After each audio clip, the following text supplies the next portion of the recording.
Jangan lupa subscribe YouTube channel Metro TV News dan jangan lupa nyalakan notifikasinya.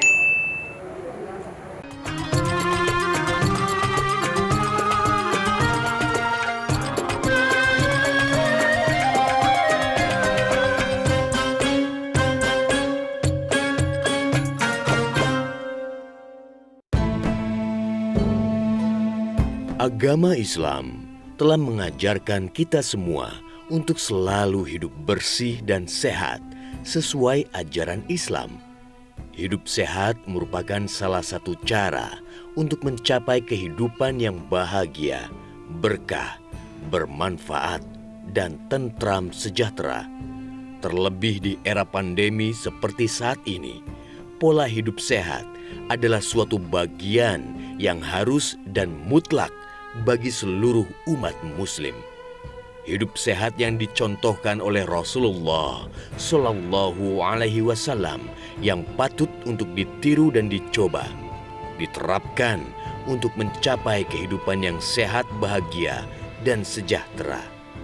Pentingnya dalam menjaga kesehatan menurut Islam karena tidak akan sempurna jika menikmati kehidupan dan menjalankan perintahnya jika tidak dalam keadaan fisik yang sehat dan bugar. Assalamualaikum warahmatullahi wabarakatuh. Alhamdulillahirabbil alamin. Innal hamdalillah nahmaduhu wa nasta'inu wa nastaghfiruh wa na'udzu billahi min shururi anfusina wa min sayyiati a'malina. May yahdihillahu fala mudhillalah wa may yudlil fala hadiyalah. Asyhadu an la ilaha illallah wa asyhadu anna Muhammadar Rasulullah. Alhamdulillah, pemirsa, hari ini kita kembali lagi bersilaturahim dalam program Khazanah Islam bersama dengan Imam Besar Masjid Istiqlal Profesor Dr. Nazaruddin Umar. Dan tentunya seperti biasa kita akan membahas mengenai tema-tema yang dekat dengan keseharian kita. Nah, sekarang Indonesia sedang bersiap-siap untuk merayakan kemerdekaannya yang ke-76 tahun. Apakah kita siap untuk menyambut kemerdekaan ini di tengah masa tantangan yang begitu luar biasa? Bagaimana caranya menyiapkan diri kita dan menyiapkan generasi muda kita ke depannya? Nah, hari ini kita akan mengkaji lebih dalam. Di tengah begitu banyak tantangan, apa yang harus kita lakukan? Tentunya bersama dengan guru kita, Imam Besar Masjid Istiqlal yang sudah hadir bersama-sama dengan kita. Assalamualaikum warahmatullahi wabarakatuh, Prof. Waalaikumsalam warahmatullahi wabarakatuh. Bagaimana kabar, Prof? Alhamdulillah, sehat-sehat selalu. Prof, 76 tahun, Alhamdulillah kita sudah merayakan kemerdekaan. Tetapi tantangan semakin besar. Yang paling kita rasakan adalah mengenai masalah kesehatan sekarang ini, Prof. Terus juga tantangan global tentang masalah perekonomian dan lain sebagainya. Kira-kira apa yang bisa kita lakukan agar bisa terwujud umat Islam dan juga bangsa yang sehat, kuat, dan bersatu? Silakan, Prof. Baik.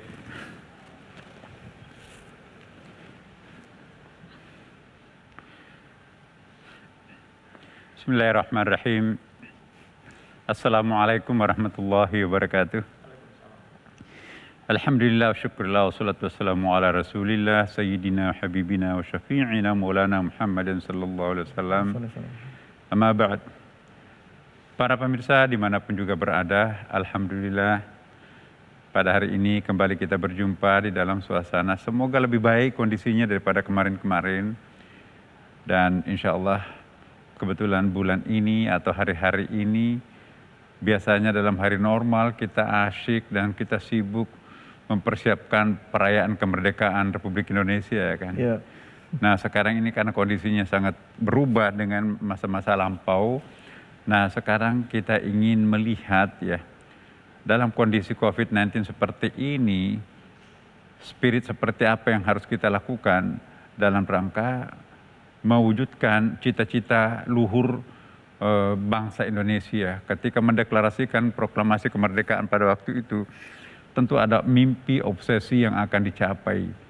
Nah, tentu saja obsesi itu membutuhkan sebuah kondisi yang kondusif, yang sangat objektif, yang sangat positif untuk meraih itu. Tapi dalam kondisi seperti sekarang ini, nah tentu kita perlu pendekatan lain, ya kan. Hambatan, tantangan di depan kita itu tidak boleh menjadi penghalang untuk meraih sebuah cita-cita yang luhur.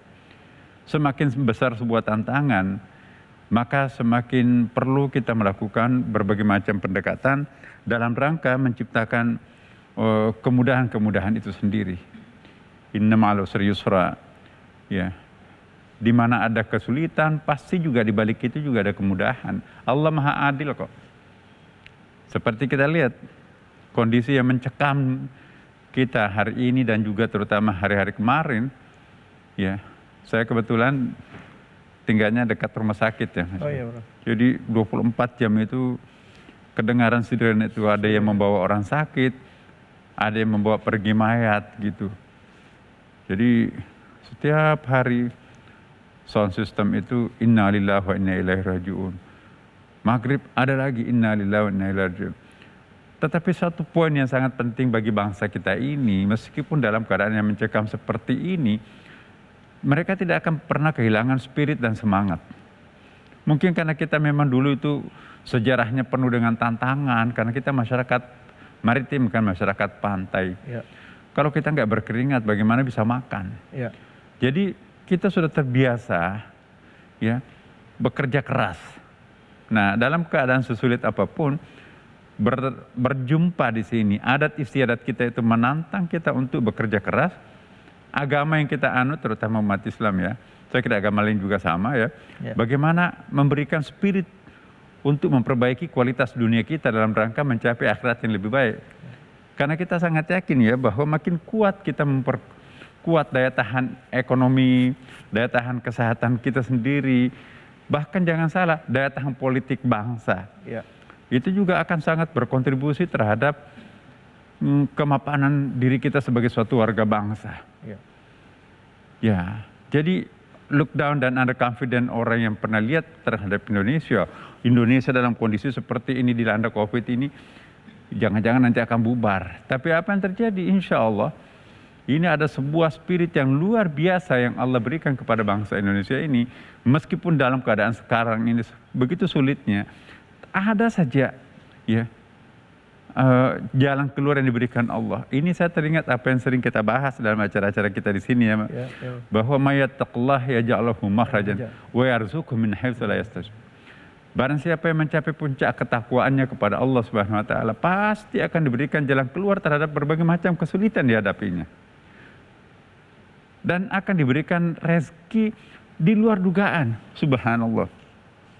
Man jadda wajadah, barang siapa yang mencari pasti dapat, man sara wasala, barang siapa yang berjalan pasti nyampe. Ya. Barang siapa yang berusaha, ya, maka itu nanti insya Allah akan berhasil. Tentunya dengan doa ya kan. Nah, apa yang kita lakukan sekarang ini, insya Allah, mari para pemirsa semuanya ya, kita jangan terkancing ya, jangan tertutup dan jangan stop untuk berkreasi, untuk menampilkan semangat sekalipun kita berada dalam kondisi-kondisi yang seperti sekarang ini. Ya. Nah, ini janji Tuhan kok terpenuhi. Dalam kondisi seperti ini kita bisa membuat satu geliat pergerakan perekonomian kita itu yang sangat mengesankan. Suatu hal yang perlu kita syukuri. Apa yang pernah diprediksi oleh orang luar terhadap Indonesia dengan kencangnya COVID yang menyerang Indonesia, tapi kita bisa survive dalam kondisi seperti ini. Nah, Indonesia itu sebetulnya sangat berpengalaman di tempat sebuah gejolak ya. Kita sudah terlatih menjadi sebuah bangsa yang pernah terjajah, berjuang melawan penjajah sehingga kita mendeklarasikan proklamasi kemerdekaan pada tanggal 17 Agustus 1945. Apa yang kita miliki untuk merdeka? Modal sosial apa? Modal senjata apa? Bambu runci masa bisa mengalahkan tank-tank? Enggak mungkin secara akal murni. Tapi berkat rahmat Allah Subhanahu wa taala, kita kan pendahuluannya Undang-Undang Dasar 45 kita itu kan bertepatan pada hari Jumat. Masya Allah, Sayyidul Ayyam ya kan? Ya. Bertepatan pada bulan suci Ramadan, 9 Ramadan. Itu Sayyidul Syahr. Ya, mimpi apa kita tiba-tiba bisa mendeklarasikan kemerdekaan pada bulan suci Ramadan hari Jumat pada waktu itu. Ini sebuah keajaiban luar biasa. Nah, ini sekarang dalam kondisi COVID seperti ini, kok kita bisa menciptakan suatu kreasi-kreasi yang survive paling tidak ya kan? Ya. Nah, ini karena adanya kerjasama untuk kita semuanya, pemerintah, masyarakat ya kan, umat beragama termasuk juga di dalamnya sangat penting. Dan yang paling penting juga adalah masyarakat itu sendiri ya kan. Nah, saya kira ini pembelajaran yang sangat bagus dalam hadis Nabi, al-barakatuh fil jamaah. Keberkahan itu terletak pada keberjamaah itu sendiri. Sinergi inilah yang melahirkan the power. Sinergi ini melahirkan energi. Itu makna daripada ala barakatuh fil jamaah. Di mana ada persatuan kesatuan, di situ ada sebuah power. Tapi logikanya, di mana ada perpecahan, di mana ada konflik, di situ akan terjadi kebalikan daripada kekuatan itu, akan terjadi pelemahan. Nah, Indonesia sudah berpengalaman untuk menjadi sebuah negara bangsa yang berjuang, dan perjuangan itu merata di seluruh masyarakat bangsa Indonesia kan. Jadi ini kita tidak perlu ada egoisme di sini ini.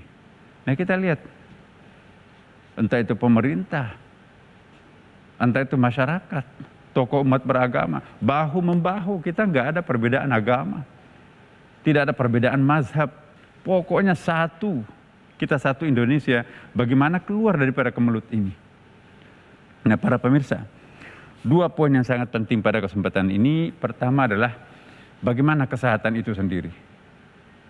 Ya, dan yang kedua adalah persatuan dan kesatuan dalam rangka mengantisipasi persoalan-persoalan, terutama persoalan ekonomi tentunya kan. Dan dampaknya juga nanti masalah pendidikan, sosial budaya dan sebagainya. Tapi nanti saya kira kita akan bahas selanjutnya setelah pesan-pesan berikut ini. Baik. Terima kasih banyak Profesor. Kita akan lanjutkan bahasan kita. Pada saat sebuah bangsa kuat, tentunya faktor yang bisa menghancurkan kekuatan sebuah bangsa adalah perpecahan. Nah, ini adalah tantangan terbesar bagi bangsa Indonesia dan juga umat Islam. Kita akan bahas lebih dalam lagi tentunya hanya di sini di Khazanah Islam bersama dengan Imam Besar Masjid Istiqlal Profesor Dr. Nazaruddin Umar.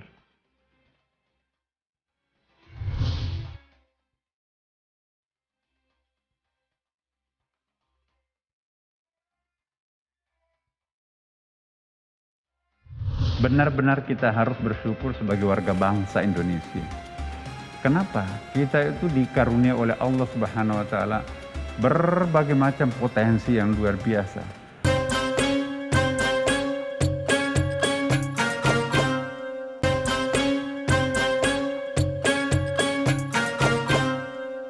Ya, alhamdulillah pemirsa, terima kasih Anda sudah bergabung kembali di dalam Khazanah Islam bersama dengan Imam Besar Masjid Istiqlal Profesor Dr. Nazaruddin Umar. Tema kita adalah Islam sehat, kuat, bersatu. Nah, bagaimana peran penting Indonesia sebagai negara yang memiliki penduduk Islam terbesar di dunia, dan apa tantangan umat Islam ke depan, terutama terhadap isu-isu yang punya potensi untuk memecah belah umat Islam di Indonesia dan juga di dunia. Nah, untuk itu mari kita dengarkan lanjutannya bersama dengan guru kita Profesor Dr. Nazaruddin Umar. Silakan Prof. Baik, para pemirsa dimanapun juga berada, benar-benar kita harus bersyukur sebagai warga bangsa Indonesia. Kenapa? Kita itu dikarunia oleh Allah Subhanahu wa taala berbagai macam potensi yang luar biasa. Berbagai macam modal-modal yang kita bisa gunakan untuk menantang mengarungi masa depan yang penuh competitiveness ini. Ya. Tentu saja yang pertama adalah modal alam kita ini yang sangat kaya ini. Lautnya begitu kaya, daratannya begitu subur, ya kan? Kemudian juga kita berada dalam posisi silang, ya kan? Cuacanya juga kita nggak pernah mengalami ekstrim panas atau ekstrim dingin. Kita nggak pernah salju di sini di Indonesia. Ini luar biasa. Yang kedua tentu adalah modal sosialnya. Modal sosial kita di Indonesia ini, walaupun kita berbagai macam suku bangsa, tapi pernah ditempah oleh sebuah sejarah yang sangat panjang, sama-sama dijajah oleh penjajah asing. Nah, rupanya persamaan penderitaan ini mempertemukan perbedaan yang ada ini. Jadi kita nggak ada masalah perbedaan agama, perbedaan etnik. Sama-sama pernah berkeringat untuk melepaskan diri daripada penjajahan ini. Jadi rupanya memang untuk mempersatukan suatu komunitas yang bervariasi, yang berpluralisme ini, yang berbeda-beda ini, biasanya harus ada faktor eksternal. Nah, bukan kita mensyukuri pernah dijajah oleh Belanda kan? Tapi kita harus mengambil hikmahnya, pernah dijajah oleh orang asing, membuat kita sebagai warga bangsa Indonesia ini menjadi utuh persatuannya. Saya nggak bisa bayangkan para pemirsa, kalau kita nggak pernah dijajah oleh bangsa asing, bisa nggak kita sekompak ini mempertahankan segala macam cita-cita perjuangan bangsa Indonesia? Belum tentu. Coba kita lihat beberapa negara itu, perang saudaranya nggak pernah habis. habis energinya dikuras untuk perang saudara. Kita alhamdulillah perang internal juga enggak, perang eksternal juga kita enggak. Energi kita yang terbangun itu dipakai untuk membangun peradaban bangsa Indonesia. Ini luar biasa para pemirsa. Oleh karena itu, ini harus kita pertahankan. Ya. Perbedaan itu jangan dianggap sebagai sebuah persoalan. Jangan dianggap sebagai sebuah problem tantangan. Justru harus dijadikan sebagai modal, aset. Betapa banyak turis datang dari berbagai mancanegara, datang untuk menyaksikan pluralitas masyarakat bangsa Indonesia. Kok kenapa bisa ribuan suku bangsa di Indonesia ini kok bisa kompak? Ya. Berbahasa Indonesia dari ujung ke ujung. Ya Allah. Nah ini modal sosial. Nah sekarang kita nggak boleh egois. Allah memberikan kenikmatan, Allah memberikan berbagai macam potensi, fasilitas dan kekayaan. Tapi kita hanya pakai untuk membangun negeri kita sendiri. Nah saya kira kita sudah saatnya juga berbagi dengan saudara-saudara kita yang lain. Berbagi itu tidak mesti harus dengan uang. Ya. Berbagi tidak mesti harus dengan materi. Berbagi di sini paling tidak yang paling sederhana, kita bisa menjadi contoh di negara lain. Bahwa ada Indonesia bisa menampilkan kebersamaan dan bisa mencapai keberhasilan. Nah oleh karena itu, kita sudah menjadi contoh, mari kita merawat apa yang kita capai selama ini. Dalam rangka memperingati proklamasi kemerdekaan 17 Agustus sebentar lagi ini para pemirsa, mari kita berpikir jauh ke depan. Berpikir pasca COVID-19 apa. Jadi begitu hari ini selesai COVID-nya, kita sudah punya program kerja yang berentetan sampai ke depan. Jangan tiba masa tiba akal. Kita diajari oleh agama kita bahwa Tuhan pun selalu bekerja 2 kali. Tidak jatuh sehelai daun dari tangkainya, melainkan sudah tercatat di Lauhul Mahfuz. Inilah yang perlu kita pikirkan. Contoh yang paling kecil. Kita dulu setengah mati mengajak orang pergi ke masjid. Tiba-tiba kita mengumumkan masjid ditutup. Ya. Pekerjaan berat kita nanti, bagaimana mengajak orang kembali ke masjid. Ya. Keenakan zooming, ya kan? Mungkin juga agama lain. Nggak perlu ikut dengarkan khutbah di gereja atau di rumah ibadah lain, zooming aja. Tapi kalau Jumatan, memang harus hadir di masjid, ya kan?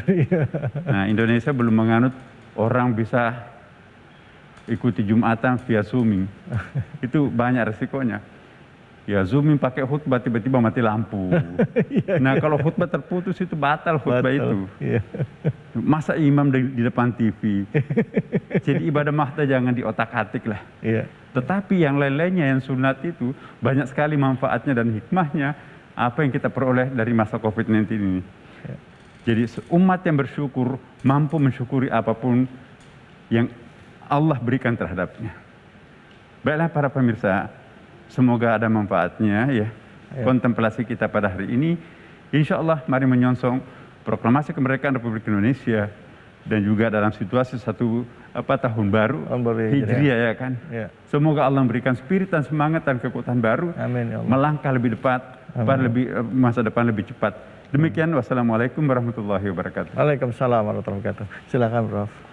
Alhamdulillah, terima kasih banyak ilmunya Prof. Ini kita bicara tantangan umat nih Prof, khususnya di Indonesia. Dengan kemerdekaan ini message-nya atau pesannya tidak hanya ke dalam, tetapi juga penguatan Indonesia dan peran Indonesia di dunia internasional ya Prof ya. Prof, kira-kira apa yang bisa kita simpulkan dari tema kita kali ini Prof? Ya pertama ya, karena sangat mendekati 17 Agustus ini ya, mari kita membangkitkan semangat kita walaupun terpurut secara ekonomi, mungkin juga faktor kesehatan, tetapi jiwa kita jangan terpurut. Ya. Semangat juang kita itu tetap harus tegar. Yang kedua, ya, mari kita selalu memperkaya ikhtiar. Jangan pasrah. Memperkaya ikhtiar itu, mari kita berani berpikir lain di dalam rangka menciptakan suatu inovasi atau sintesa yang lebih positif dalam rangka meraih masa depan yang lebih baik. Dan jangan lengah. Sekalipun kita sekarang ini angkanya sudah mulai menurun ya. Tetapi tidak tertutup kemungkinan bisa naik lagi. Iya. Atau tidak tertutup kemungkinan akan ada virus baru. Ya. Oleh karena itu, apapun yang terjadi, umat Islam, bangsa Indonesia harus siap dengan segala macam ikhtiar-ikhtiarnya. Iya, saya kira itu yang sangat penting. Baik, alhamdulillah, terima kasih banyak Prof ilmunya hari ini, dan kita sebagai bangsa Indonesia tentunya juga harus mensyukuri nikmat yang telah Allah Subhanahu wa taala berikan kepada kita sebagai bangsa yang berdaulat. Tantangan yang ada di depan kita bukan membuat bangsa kita jadi semakin lemah, tapi harus semakin kuat dan bisa menyatukan diri kita untuk bisa menghadapi semua tantangan sehingga kita bisa lahir menjadi bangsa pemenang. Alhamdulillah pemirsa, khusus Anda ini pencinta kopi, saya punya kabar gembira ya. Pastikan minum kopi jangan sembarangan kopi. Karena Luwak Hitam Baru adalah pilihan tepat, nikmat dan pasti halal, dan tentunya nggak kemanisan, mantap. Terima kasih atas kebersamaan Anda. Setelah ini kita akan mendengarkan tausiah dari guru kita Habib Jindan dengan tema yang sama, Islam Sehat Kuat Bersatu. Tentunya hanya di sini di Khazanah Islam bersama dengan Imam Besar Masjid Istiqlal Profesor Dr. Nazaruddin Umar. Difirmankan oleh Allah Ta'ala, innamal mu'minun ikhwah.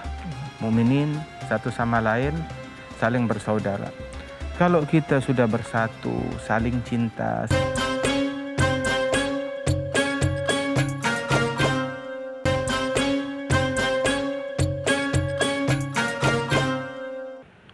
Islam sehat, kuat dan bersatu. Ini jadi satu tema di Khazanah Islam, di mana kita diingatkan lagi akan pentingnya persatuan antar umat Islam, persatuan antar warga negara yang ada di Indonesia, persatuan umat Islam di seluruh dunia. Nah, untuk membahas bahasan kita ini di segmen 3 sudah hadir bersama kita guru kita yaitu Habib Jindan. Assalamualaikum warahmatullahi wabarakatuh. Waalaikumsalam warahmatullahi wabarakatuh. Bagaimana kabar Habib? Sehat? Alhamdulillah, Habib? alhamdulillah. Sekarang ini sehat itu nomor 1.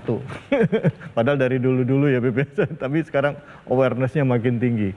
Apalagi dengan berkembangnya isu atau informasi mengenai bahwa virusnya juga sekarang bermutasi. Ada virus A, B, C, dan D. Jadi tantangan umat dan tantangan anak bangsa ini semakin besar ke depannya. Gitu. Generasi-generasi muda tantangan ke depannya lebih besar. Nah, Habib, kira-kira dengan tema kita saat ini, Habib, hikmah atau makna apa yang bisa kita ambil dari judul atau tema ini, Habib? Silakan, Habib. Masya Allah. Alhamdulillah, wassalatu wassalam ala Sayyidina Rasulillah, Sayyidina Muhammad wa ala alihi wa sahbihi wa mawalah, ma ba'd. Allah subhanahu wa ta'ala menjadikan kita umat Islam. Wa kadzalika ja'alnakum ummatan wasata. Umat yang moderat. Moderat dalam segala hal. Sebab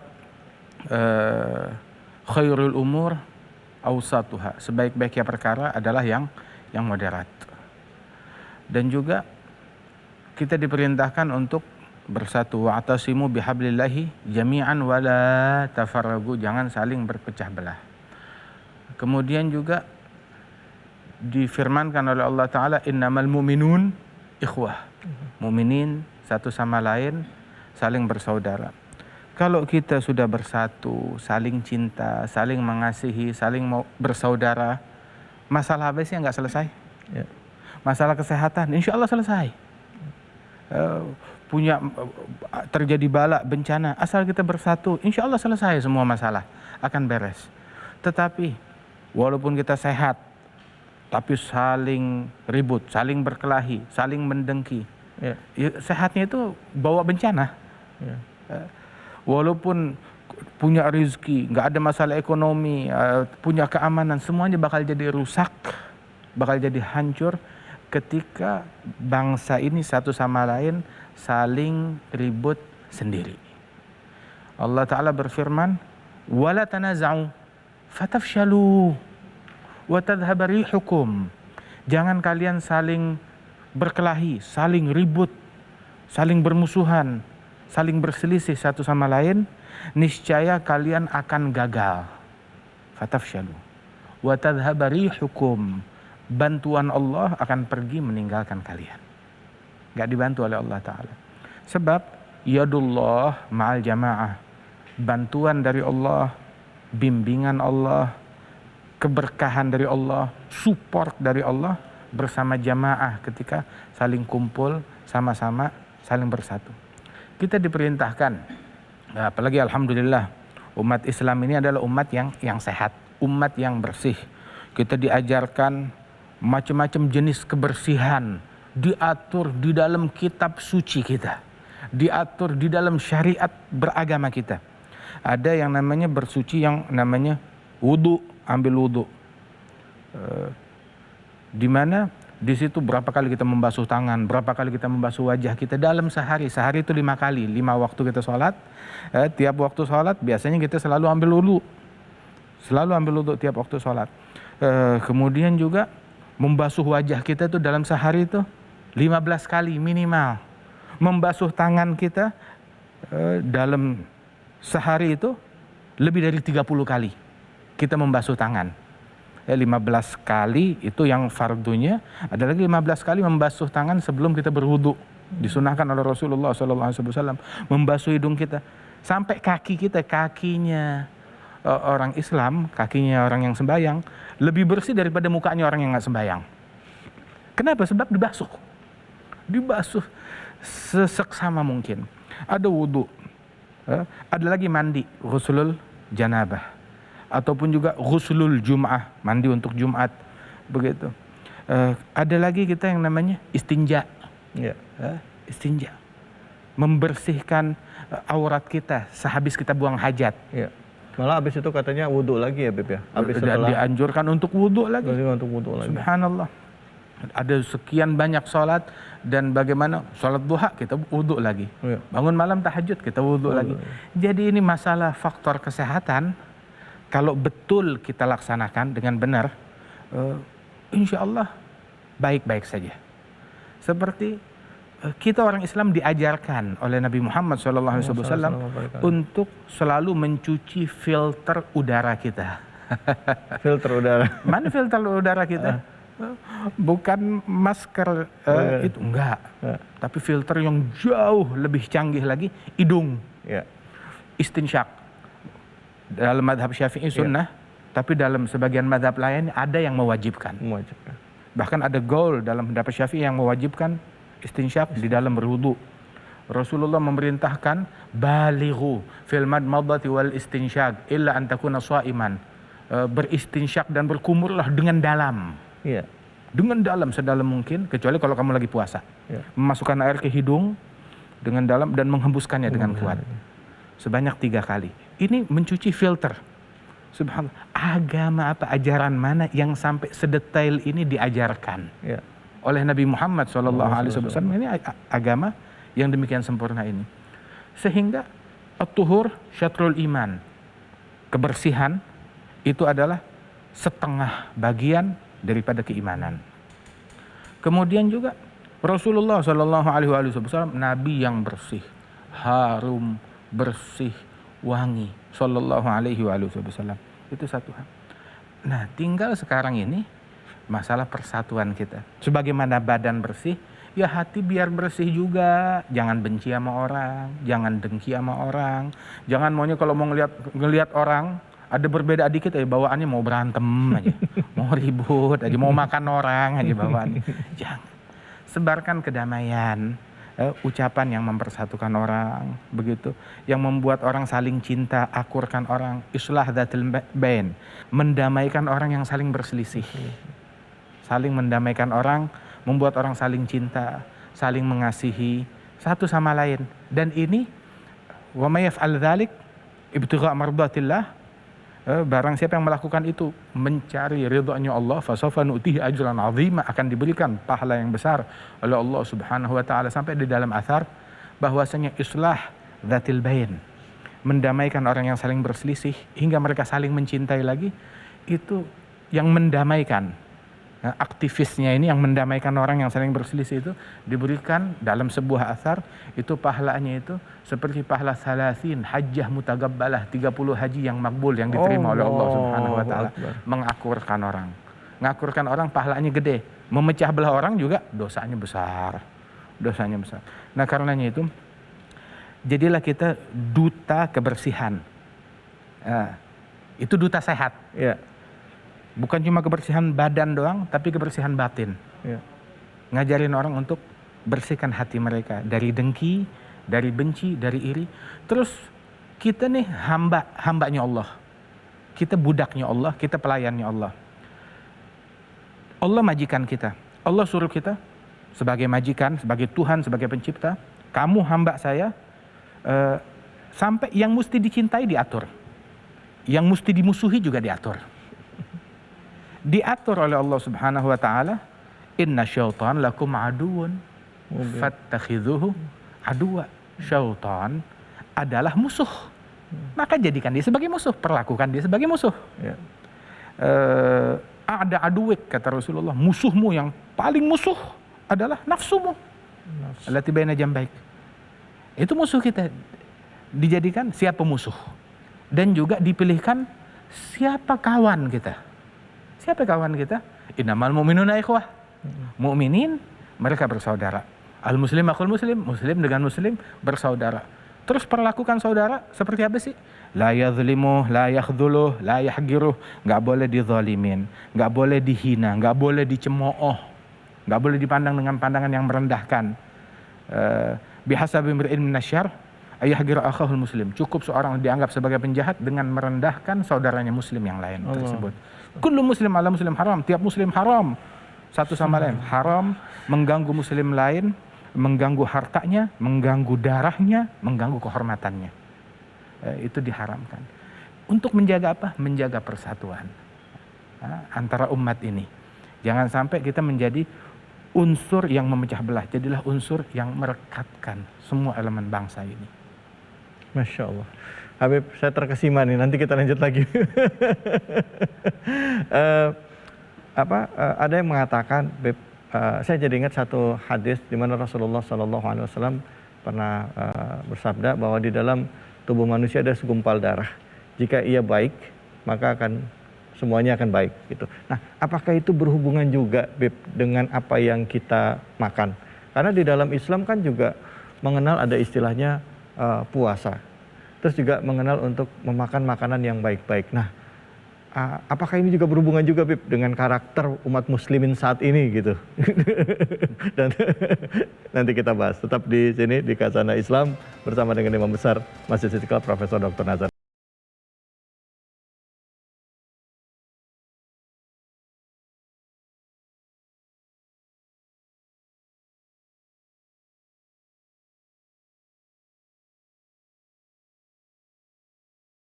Ma syi'ta famithlahu ta'mal.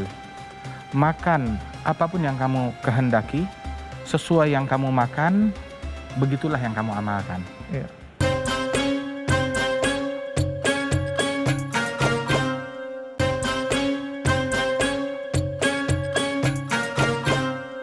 Masya Allah, tadi telah dijelaskan oleh Beb Jindan di segmen sebelumnya bahwa ritual ibadah yang diperintahkan Allah di dalam Islam itu sebenarnya melatih diri kita. Baik itu melatih untuk menjaga kebersihan badan maupun hati. Bahkan tadi sempat juga saya sempat menanyakan, apakah ada hubungannya nih dengan hadis Rasulullah SAW yang mengatakan di dalam tubuh manusia ada segumpal darah, jika ia baik maka seluruhnya baik. Dan katanya juga yang kita makan juga itu mempengaruhi juga karakter kita, Beb. Silahkan, Beb. Betul, Beb. Ya, disebutkan di dalam sebuah riwayat, Ya. sumu tasihhu. Ya. Berpuasalah kalian sehat. Ya. Suruh puasa agar kita sehat. Kemudian juga disebutkan bahwasanya kul ma syi'ta famithlahu ta'mal. Makan apapun yang kamu kehendaki, sesuai yang kamu makan, begitulah yang kamu amalkan. Ya. Kita disuruh memilih apa yang kita makan. Begitu. Makanlah yang baik agar perbuatan yang kita lakukan juga baik. Dari sumber yang baik, dari sumber yang halal juga. Inna syaitan yajri fi ibni Adam majrad dam. Syaitan pengaruhnya itu mengalir di dalam anak Adam itu seperti aliran darah. Fadayigu majari syaitan bisaum. Persempit aliran dan pengaruhnya syaitan dengan berpuasa.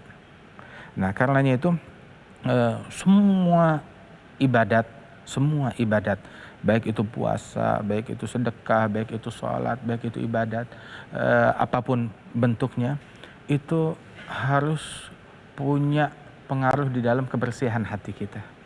Ibadat banyak, tapi hati kotor, ya buat apaan? Kalau udah hati kotor mecah belah umat ya Bib ya. Jadi berantem sama saudara sendiri gitu ya. Bahkan ilmu yang luas. Iya.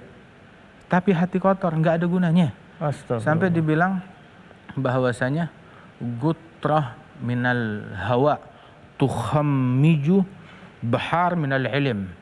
Setetes hawa nafsu merusak lautan ilmu. Bagaimana kalau ilmunya cuma setetes, hawa nafsunya bagai lautan? Iya. Yang rusak negeri, rusak bangsa, rusak lingkungan, rusak semuanya. Semua orang jadi ribut, semua orang jadi berkelahi. Jadilah kita ini duta rahmat, duta kasih sayang yang mempersatukan umat, membuat umat Islam saling mencintai, saling mengasihi satu sama lain. Dia tukang maksiat, ya saudara kita muslim. Iya. Nabi bilang, unsur akhaka zaliman aw mazluman, bantu, tolong, bela saudaramu, baik status dia sebagai orang zalim atau terzalimi. Sahabat bilang, kalau terzalimi statusnya kita tolong, Ya. kita bantu. Kalau Tapi orang- kalau zalim, dia jahat, bantunya bagaimana? Dengan kamu bimbing dia, cegah dia dari kejahatan. Kata Rasul sallallahu alaihi wasallam. Bukan diejek, bukan dihina, bukan, kan banyak nih Habib, maaf ya. Maaf saya potong Habib. Iya. Ada orang misalnya tidak senang dengan seseorang gitu. Di media sosial tuh langsung, wah ini begini, ini begini, ini begini, dengan gaya kepemimpinannya misalnya gitu. Nah, apakah itu juga termasuk bentuk kezolim? Apa kita juga nggak jauh berbeda dengan orang yang zolim tersebut, Bib? Misalnya kita menganggap orang tersebut zolim gitu. Dia orang zalim. Katakanlah dia Fir'aun, Iya, dia penjahat. iya. Yang jahat dia. Heeh, Tapi tatkala kita mencaci, heeh. kita melakukan kejahatan. Kita nggak bakalan diadili atas kejahatannya Fir'aun. Iya. Tapi kita akan diadili atas cacian kita kepada siapapun. Dosanya Fir'aun tidak membahayakan diri kita, membahayakan dirinya sendiri. Iya. Dosa kita yang paling kecil itu lebih berbahaya buat diri kita daripada dosanya Fir'aun dan dosanya iblis kalau digabungkan. Tapi kita sibuk sama dosanya orang, kita lupa sama dosa Iya. diri kita Iya. sendiri. Walaupun orang jahat, patut kita kesihani. Kita kalau ada orang kena musibah, ada orang ketabrak, ada orang tenggelam, kita harus kasihani orang tersebut, siapapun orangnya. Dikatakan oleh ulama, man la yarham rajul su fahuwa aswa halan minhu. Orang kalau nggak punya kasih sayang kepada penjahat, dia lebih jahat daripada penjahat itu sendiri. Jadilah kita tuh mempersatukan orang. Nabi Muhammad SAW, beliau bilang ini bentar lagi bakal masuk ke sini salah seorang min ahlil jannah, penghuni sorga. Masuk satu orang yang biasa-biasa aja. Dicek, ditanya, puasanya biasa, sholatnya biasa, tahajudnya biasa. Lalu terus apa yang membuat dia istimewa? Dia bilang, saya nggak tidur di malam hari, melainkan di dalam hati saya nggak ada kebencian kepada satu muslim pun juga. Allah. Ini kita sekarang nih momen-momen kemerdekaan. Ya. Merdekakan diri kita dari kedengkian. Merdekakan diri kita dari kebencian. Merdekakan diri kita dari perpecahan dan permusuhan. Jangan mau kita dijajah oleh syaitan. Jangan mau kita dijajah oleh hawa nafsu. Dengan dalih apapun, kita saling berselisih, nggak ada gunanya, nggak ada manfaatnya. Semuanya. Perselisihan nggak ngebangun bangsa. Perselisihan nggak ngebangun agama, nggak ngebela agama. Tapi itu justru yang ngancurkan agama. Perselisihan. Walaupun tersebut. sering dikatakan ini dalam rangka membela agama gitu, Bib. Islam nggak dibela dengan kemaksiatan. Islam nggak dibela dengan cacian. Islam sebab cacian haram. Maka Nabi bilang, la takun aunan li syaitan ala akhik. Jangan kamu menjadi pembelaannya syaitan terhadap saudaramu. Dengan kamu mencaci dia, kamu bukan ngebela Islam, bukan ngebela Allah, bukan ngebela Nabi, kamu ngebela setan. Jangan kamu menjadi pembelanya syaitan dengan membuat saudaramu makin jauh dari Allah Ta'ala. Masya Allah. Alhamdulillah, terima kasih banyak Habib. Silakan duduk Habib. Masya Allah. Alhamdulillah ya Allah. Jangan bela Islam dengan sesuatu yang haram. Ya, merdekakan diri dari hawa nafsu, dari kebencian. Ini yang saya quote tadi, Bib. Ini pengen dibahas lebih dalam lagi, Bib. Lagi pas-pas enaknya, lagi kenanya. Kira-kira, Bib, dalam rangka kemerdekaan Republik Indonesia saat ini, dengan tantangan yang bagi umat Islam dan bangsa yang begitu besar ke depannya.